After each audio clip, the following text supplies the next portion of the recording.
Welcome back. Today we are swap meters. Gotta get rid of this little baby one. Put a 1 inch in.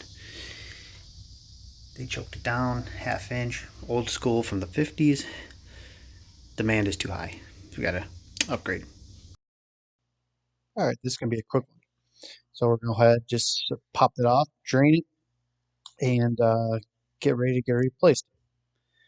So I measured it here, and the pipes are exactly the same distance off the wall and off the ground.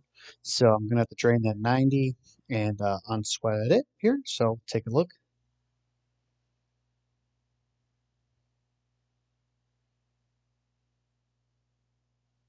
After I get that off, make sure it's nice and clean for me to press a fitting on there.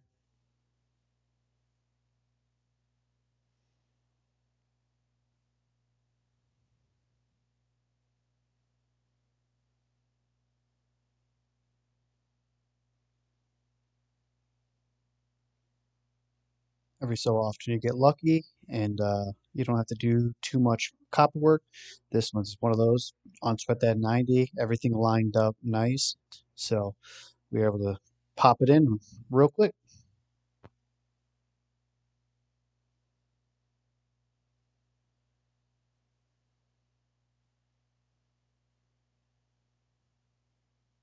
There you have it.